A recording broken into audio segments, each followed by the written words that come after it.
ಪ್ರತಿಫಲ ಇವತ್ತು birthday function ನೋಡ್ತಾ ಇಲ್ಲ ಸರ್, ನನ್ನ ಪ್ರಕಾರ ಆ ದೇವರಂತೂ ಅಫ್ಕೋರ್ಸ್ ಅವರು ಯಾವುದೇ ಒಂದು ಇದರಲ್ಲೂ ಆಶೀರ್ವಾದ ಮಾಡ್ತಾರೆ. ಬಟ್ ನಮ್ಮ ಪ್ರೇಕ್ಷಕರಿದ್ದಾರೆ ಗೊತ್ತಾ, ಅವರೇ ಆ್ಯಕ್ಚುಯಲ್ ದೇವರು. ಅವ್ರು ಬಂದು ನೋಡಿ ಅವ್ರು ಮಾಡಿರೋ ಪರ್ಫಾರ್ಮೆನ್ಸ್ಗೆ ಅವ್ರ ಬೆಂಬಲ ಕೊಟ್ರೇ ಅವ್ರ ಚಪ್ಪಾಳೆನೇ ಇಂಪಾರ್ಟೆಂಟ್. ಅವ್ರ ಚಪ್ಪಾಳೆ ಕೊಟ್ಟರೆ ನಾವು ಗೆದ್ದಿರೋ ಥರ ಅಷ್ಟೇ. ಸೊ ದಯವಿಟ್ಟು ಬಂದು ಮಹಾದೇವ ಸಿನಿಮಾದಲ್ಲಿ ಥಿಯೇಟರಲ್ಲಿ ಬಂದು ನೋಡಿ.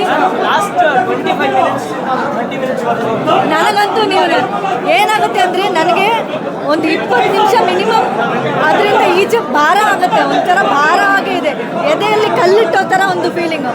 ಸೊ ನಾನಂತೂ ಒಂದು 6ನೇ ಸತಿ ನೋಡ್ತಿರೋ ಸಿನಿಮಾ ಇದು. ಎಲ್ಲ ಸತಿನೂ ಸೇಮ್ ಫೀಲಿಂಗ್ ಇದೆ.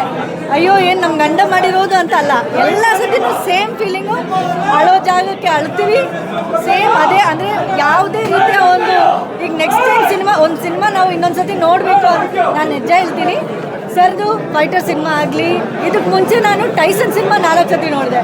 ಬಟ್ ಅದಾದಮೇಲೆ ಈ ಒಂದು ಮಹಾದೇವ ಸಿನಿಮಾನೇ 6ನೇ ಸತಿ ನೋಡ್ತಿರೋದು.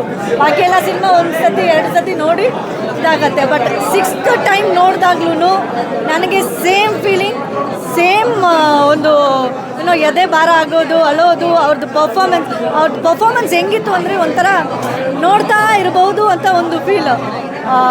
ಸೊ ಪ್ಲೀಸ್ ದಯವಿಟ್ಟು ನೀವು ಬೆಂಬಲ ನೀಡಬೇಕು, ನಾವು ಸಪೋರ್ಟ್ ಮಾಡಬೇಕು. ಪ್ಲೀಸ್ ದಯವಿಟ್ಟು ಬಂದು ಮಹಾದೇವ ಥಿಯೇಟರಲ್ಲೇ ಬಂದು ನೋಡಿ. ರಿಲೀಸ್ ಆಗಿದೆ, ಹಬ್ಬ ಮಾಡಿ. ಸರ್ ಆ್ಯಕ್ಟಿಂಗ್ ನೋಡಿ ವಿಸಿಲ್ಸ್ ಹೊಡಿತಿದ್ರಿ ಅಲ್ಲಿ ಕುತ್ಕೊಂಡು ಸರ್ ಪಕ್ಕನೇ. ಸೊ ಆ ಫೀಲ್ ಬಗ್ಗೆ ನಾನು ಯಾವಾಗಲೂ ಆ್ಯಸ್ ಅ ಫ್ಯಾನ್ ನೋಡ್ತೀನಿ. ನಾನು ಯಾವಾಗಲೂ ನಮ್ಮ ಗಂಡ ಮಾಡಿದ್ದಾರೆ ಅಂತ ನಾನು ನೋಡಲ್ಲ, ಆ್ಯಸ್ ಅ ಫ್ಯಾನೇ ನೋಡ್ತೀನಿ.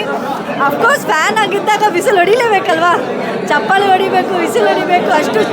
ಅಷ್ಟು ಒಳ್ಳೆ ಪರ್ಫಾರ್ಮೆನ್ಸ್ ಮಾಡಿದ್ದಾರೆ, ಚೆನ್ನಾಗಿ ಮಾಡಿದ್ದಾರೆ ಅವರು. So I am happy full paisa vasool ನನಗೆ. Thank you ma'am.